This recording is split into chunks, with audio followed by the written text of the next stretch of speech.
Radio Classique, l'invité de l'économie. 7h22, comment capitaliser sur le succès des startups françaises lors du grand show high-tech de Las Vegas? C'était début janvier, c'est l'un des objectifs de la secrétaire d'État en charge du numérique. Bonjour Axelle Lemaire. Bonjour. Merci d'avoir accepté l'invitation de Radio Classique. Vous avez présenté hier soir avec Emmanuel Macron les vœux du gouvernement aux acteurs du secteur numérique. C'est vrai qu'on entend beaucoup parler de French Tech depuis Las Vegas. Ça recouvre quoi au juste la French Tech ? C'est une marque que vous avez inventée en fait. C'est une marque ouverte, c'est-à-dire qu'on peut se l'approprier quand on travaille dans le monde de l'innovation et pour le pays. Mais ce sont surtout des femmes et des hommes qui sont investis dans les écosystèmes. Qu'est-ce que c'est un écosystème au niveau local ? Eh bien, ce sont les instituts de recherche qui travaillent avec les grands groupes, avec les startups, avec les universités, les écoles, les collectivités locales, pour créer un environnement qui soit favorable à la croissance des startups et au développement des produits innovants. Vous voulez développer cette marque, cette French Tech à l'international désormais. C'était l'objet de vos vœux hier soir. Par quels moyens ?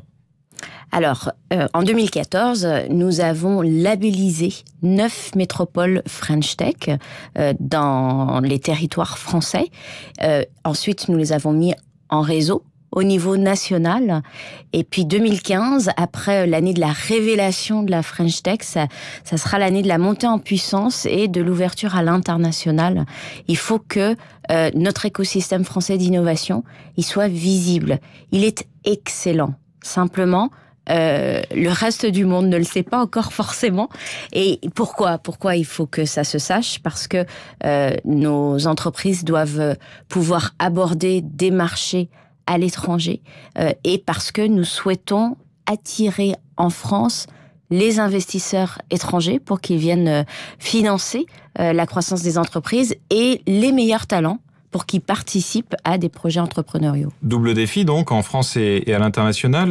Quand on parle des entrepreneurs du secteur informatique ou Internet, il y en a beaucoup qui se plaignent malheureusement des lourdeurs du droit en France, de l'administration française aussi.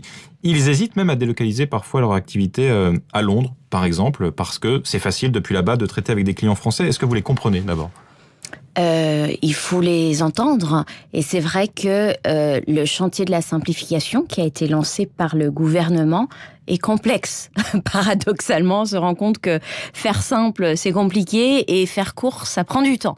Mais c'est une priorité absolue parce que c'est aujourd'hui inadmissible que des entreprises puissent être freinées dans leur croissance pour des questions bureaucratiques. Ce qui fait qu'avec Thierry Mandon, nous travaillons très activement à identifier tous les nœuds possibles, tous les points de ralentissement, tout ce qui dans la vie d'une entreprise peut nuire à son quotidien. On a fait quand même de très gros progrès. Aujourd'hui, c'est en France que l'on crée le plus rapidement une entreprise. Je crois qu'on doit être à 3 jours et demi. C'est moins qu'en Angleterre et c'est beaucoup moins qu'en Allemagne. Et ce chantier de la simplification, il a déjà permis des avancées superbes, notamment dans ce qui est demandé aux entreprises, dans les informations à fournir, par exemple, pour répondre à un appel d'offres sur des marchés publics.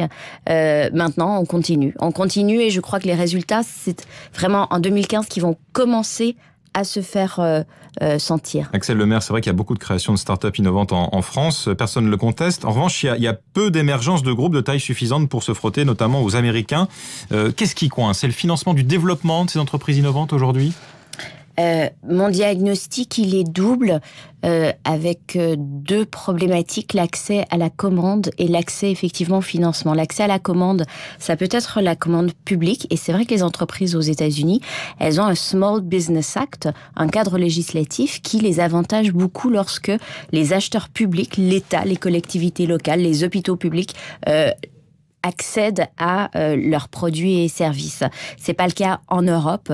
Moi, je crois qu'il faut absolument que le marché du numérique en Europe et le marché unique s'harmonisent et se complètent pour que nos entreprises aient accès à un seul marché lorsqu'elles abordent les marchés européens et pas 28 législations nationales fragmentées. Et puis, accès à la commande des grands groupes. Il faut faire comprendre aux grandes entreprises françaises qui sont une force de frappe formidable qu'elles doivent travailler plus étroitement avec les startups. Et puis, financement, vous avez raison, je crois qu'il y a un problème.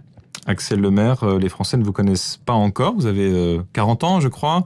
Vous êtes franco-canadienne. Vous avez grandi au Québec avant de faire vos études en France en partie. Vous avez également étudié à Londres. Il paraît que vous avez refusé d'entrer au gouvernement en juin 2012.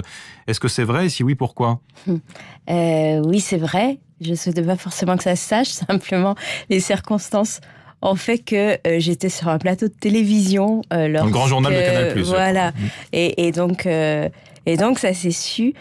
Pourquoi? Parce que, pour plusieurs raisons, mais ça, c'est une analyse a posteriori. François Hollande vous appelle pendant la pause publicitaire, vous répondez, est-ce que vous voulez rentrer au gouvernement? Et donc, j'ai eu 10 secondes pour répondre. Je ne m'y attendais pas. Je venais d'être élue, j'étais très fière que... Députée des Français de l'étranger. Voilà, tout à fait, pour la circonscription Europe du Nord, pour les 10 pays d'Europe du Nord. Après une campagne longue et difficile de 2 ans et demi, j'avais... envie de découvrir l'Assemblée nationale et d'être une parlementaire, je crois, fondamentalement au bottom-up, comme dans le numérique. Et donc, j'ai beaucoup travaillé à l'Assemblée. Mes enfants ont un peu grandi parce que j'étais enceinte lorsque je m'étais lancée en campagne. Et puis j'ai découvert de l'intérieur le fonctionnement des institutions de la Ve République. Et le moment était plus opportun en avril dernier. Vous avez vécu à Londres donc plusieurs années. Est-ce que c'est plus sympa que Paris ? Je le mesure pas en termes de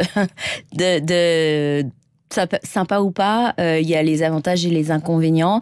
C'est une ville ouverte, dynamique, où on a le sentiment que tout est possible. C'est une ville dure aussi, ça on le dit pas beaucoup. Les nounous coûtent cher, enfin.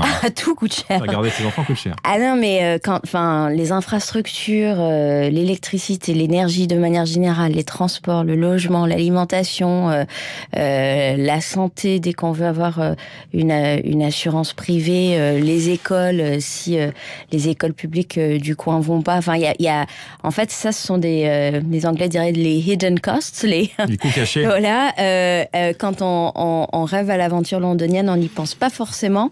Il y a beaucoup de Français qui rentrent en France, notamment lorsqu'ils ont des enfants. Et cette histoire-là, on ne l'entend jamais.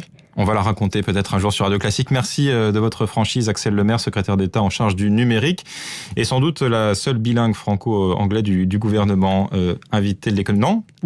Qui d'autre Alors déjà, un truc. D'un mot. Vous savez qu'on est 5 binationaux au sein de ce gouvernement. C'est la première fois. C'est un gouvernement très ouvert. Et qui parle anglais? Un exemple, Matthias Fekl, commerce extérieur, il est franco-allemand. Pas mal. Merci Axel Lemaire, invité de l'économie ce matin de Radio Classique.